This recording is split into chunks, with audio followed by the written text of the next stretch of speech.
If your system is something of a potato and you're having trouble navigating how to get the best FPS possible, you'll want to start with this video right here.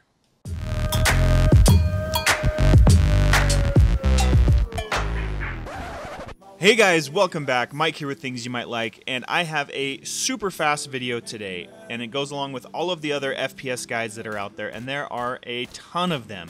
But I want you to start here first. What we're going to do today is establish a baseline to even see if all of those other FPS guides are going to be worth it, or if you just have such a potato PC that you just need to upgrade your PC and that's the end of it. You're not going to get anything playable until you do that. So if this is interesting to you or helps you at all, please go ahead and hit the like button and subscribe. I love focusing on these kinds of things. PUBG is a very intricate game when it comes to how it interacts with your system because it's not optimized yet, and I love hunting down all of the different ways to get it to work for you.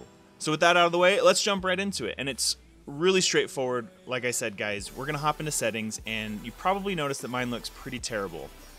Here's why.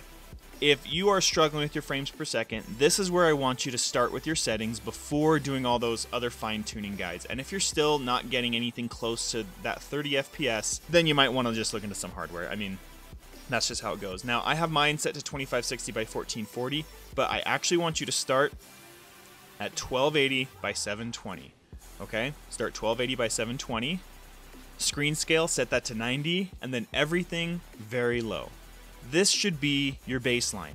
After doing this, if you feel like the game is playable and you're getting frame rates that you're satisfied with, then I would recommend start looking at those other videos to see if you can squeeze out some frames elsewhere, perhaps in the NVIDIA control panel or any of these other external settings to get some more frames so you can up some of these settings in here. Now, if you start with this and your frames are looking pretty good and you're happy with what you're seeing, the first thing I would bump up is your screen scale. I would get that as close to 100 as you can.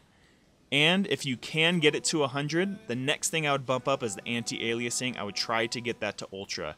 Now, a little caveat here, this can always change. This could absolutely change. We noticed with the test server, the anti-aliasing made it way too soft if you have it on ultra, and bringing it back down to low and very low brought some granular detail and clarity that actually balanced it out. Whereas with this current build, I think when it's on very low, it's too granular and it's too pixelated, and so it can be difficult, especially in grass areas, to be able to tell, hey, which pixel is a grass or tree and which pixel is a guy that I want to shoot. And so for now, I say start with those settings, make this 1280 by 720, everything on very low, and screen scale on 90, and then bump up screen scale to 100 as you are able, and anti-aliasing up to ultra as you are able.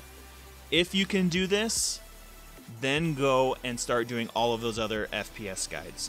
I'm actually going to be coming out with my own of some of the external things that you can do to help focus your system resources on your game and your game alone so you can get the most out of your system and it's functioning the way that it should when you're playing the game.